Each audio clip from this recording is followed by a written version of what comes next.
Sa pulong sa Ginoo, although we experience lots of sufferings, pero ang sufferings mga ison dili makapahubas sa lana diri nato. Amen. Amen.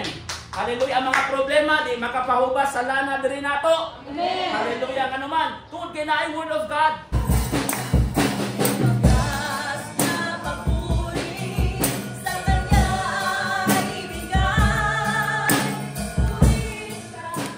Mga ison nagdilaab. No, ang kalayo sa Dios sa imong kasing-kasing tungod sa pulong sa Ginoo.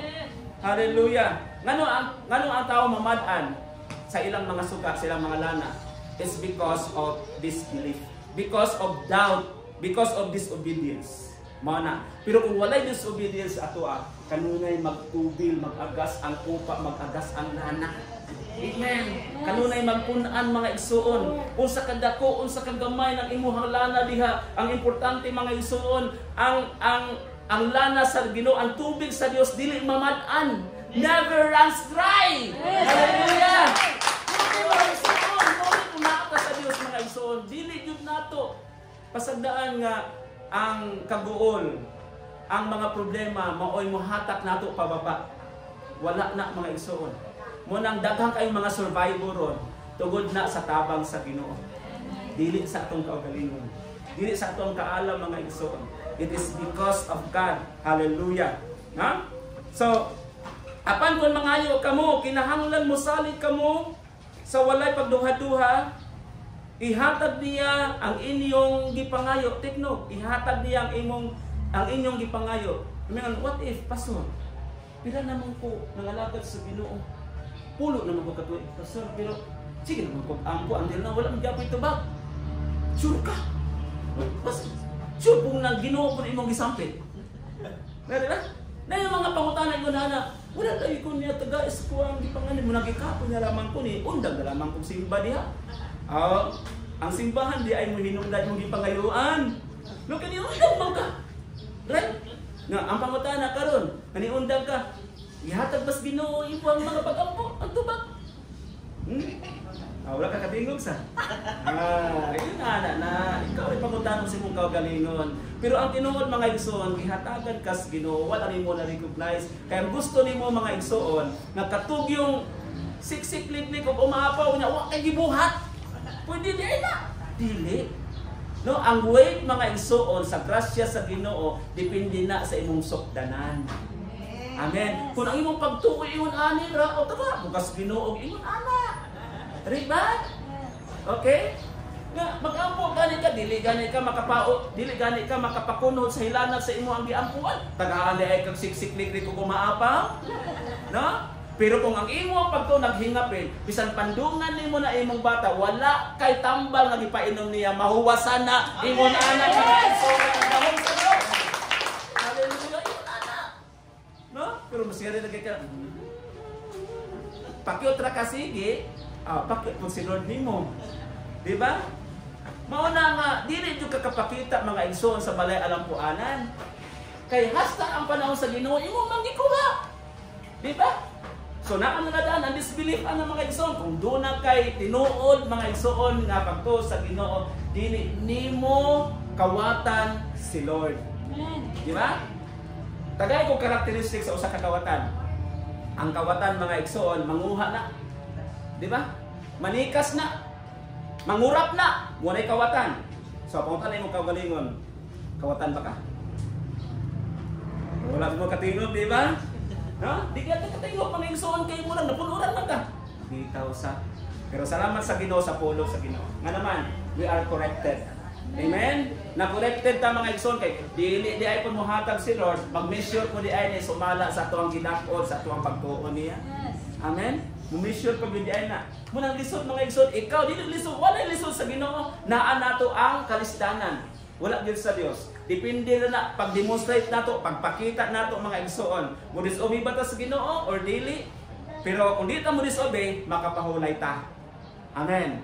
Makapahulay ta diha sa grasya sa tumbuhi nga Dios. Ang tao mga igsoon, kung mangayo kamo, kinahanglan musalig kamo sa walay pagduha-duha. Take note.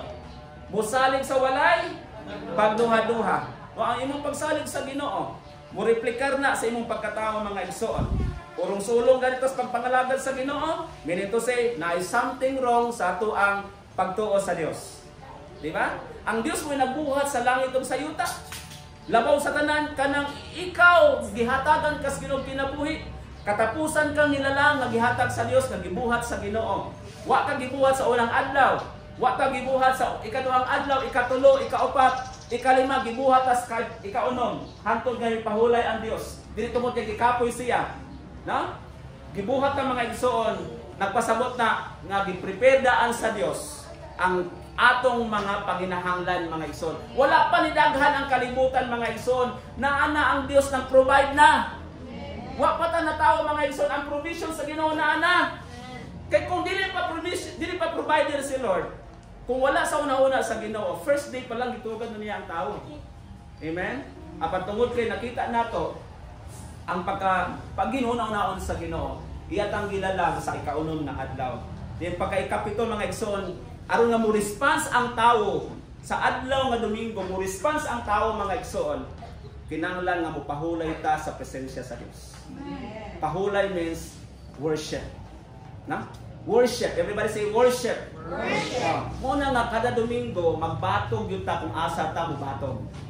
Samas manok ba? Ayaw ko na, ay brand out man nun, pastor, dilit sa ko diha. Di ko mo practice kay brand out. Di na mao.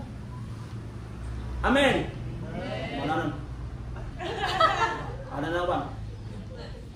Katinoon na. Abi pa lang di ay, mutayada na di ay taog, naay kurente, abi kay brand out, ato ada yung, mausap na dahil ang panahon. Ang brand out mga igsoon, mao ni siya pamaagis kalibutan kung unsa ka katinud-anon sa Dios. Amen. Ha? Kasi ma-feel man ako ang presence sa Ginoo kung naay mga music. Naay mga tugtog diri ba? Pero gitara ra gani, maglabaw ng drum, aligmo ka jud ko. Manang di sa korong. Sunod na laman. Unya kay brand out mo po sunod Domingo.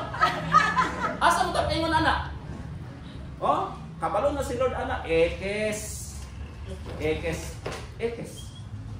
Wala. So mga ito, anaro na tutong kagalingon pa. May kurinting sa wala, pariyo sa gyapon na atong flow. Amen.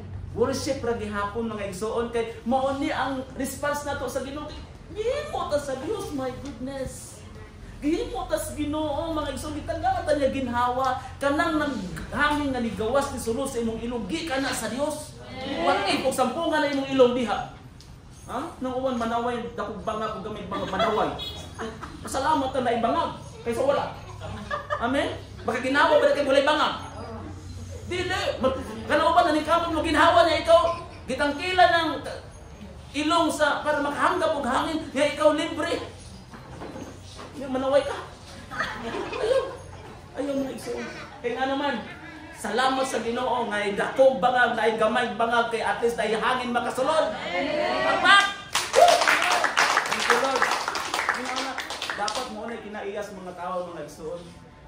Dapat mo na kinaiya nga na mga kinaiyas mga taong giluwas sa Dios. Kinaiyas mga taong gitawag sa Dios. Amen. Unsa ka kusog ang tingog sa Dios kay mong nadunggan nga naabot karon dinhi. Kusog kayo, di ba? Nilanog-lanog. Di pwede mo refuse sa Ginoo. Di pwede mo balibad sa Dios mga igsoon. Kaya ang pag-refuse mga igsoon sa Dios, dako kaayog turning down sa tuang pagkinabuhi bilang mga Kristohano. Amen. Hallelujah. Verse 7. Ang tao nga sama niini dili makapaabot nga hatagan sa Ginoo, that means nga walay patience sa iyang gipangayo. Kay, verse 8, kay ang maduha-duhaon man siya og walay tumong sa tanan niyang buhaton. Sa to pa, kining mga maduha-duhaon mga igsoon, dili lang produkto ni sa unbelief. Kini di ay mga igsoon, mao di ay ni nga wala di ay tumong sa kinabuhi. Ang walay tumong sa kinabuhi mga igsoon, bisag dili iyang panahon, iyang kuhaon. Iyang kuhaon ang walay mga tumong. Muna bisag asa ra sa ipadpad, diri sa turon kay mao man pud ni ang tadhana sa kuha. Tadhana pagigisulti. Right? May mga tadhana gani mga igsoon, destined na gihatag sa Ginoo nimo. Kung diha ka dapita diha na jud ka, ikaw rin nag-define nga tadhana nimo na. Tadhana nimo na karon kay run out pa man. Di ba? So muna dapat din nato pangunahan ang Dios. Let us always abide what is the will of God for me and for you. Mo ginay pinaka-importante. Kanunay tang mag-agad pag unsay plano, unsay kabubuton sa Ginoo sa tong kinabuhi. So, ang kabubuton sa Ginoo sa imong kinabuhi, karon mo batog ka dinhing dapita, na pag-abot na po sa sunod adlaw mo batog gyapon kaslain na mong batugan. Kabubuton ba din sa Ginoo? Dili na nakabuton sa Ginoo matud pa sa Bible. Dili gyud na wala kay tumong. Asa man ang imong loyalty? Asa man ang imong 100% nga pagsakop diha sa Ginoo? Nga naman, di ba? Na ating mga doktor karon, di ba? Na mga doktor. Example na kay sakit, kay di man ka kontento sa usa ka doktor. Konsulta ka dito, yung findings mo ni. So nakita, di ko kadawat ani. What ni kung debate? Wato ko second doktor, second opinion. Unya pag kuan na po niya diagnose na po niya nimo dito, lahi na po ang iyang diagnose para sa imo ha. Nagsabot kag kalibot. Di ba? Okay? So sa ato pa, kada tawo lahi-lahig mga opinion. Karon mga igsoon, naminaw kaniya, sunod naminaw na pugkarin usa, mag-conflict. Then diha magsugod ang gitawag comparison. Maayo to siya kay maayong meaningless. Maayo to siya kay lalong kaayo og sinutihan. Sa sinutihan na dito tama. Di ba? So mas maayo mga igsoon nga naatay pundasyon gyud nga ang atong loyalty asa nato gihatag. Yes, we have the same God, natay usa ka Dios, usa ka pagtuo, naataan na, pero ang consistency, wala gitawag nato. Consistency nato ba nga kining tawhana nangaliya sa Dios, kututuhan nangaliya sa Dios una lain-lain man ang mga dili. Mo na ganin na for gospels. Na? Ay upat ebanghelyo, si Matthew, si Saint Matthew, Saint John, kisa pa si Luke o si Matthew, si Mark, upat ni sila. Pangutan-an ni sila, basahan na upat ka gospel. Lahi-lahi ang ilang presentation about Jesus. Ingon po na ang tao mga igsoon. Kung sila ganin lahi-lahi, how much more nga kita ordinaryo ra? Na ato nagkinabuhi karon sa last generation. In fact, sila kauban ganin nila si Jesus Christ. Amen? Nakakita sila mga milagro sa ilang mga mata. Kauban nila si Jesus Christ. Nag-ayog mga masakiton. Subscribe Born to Praise TV channel.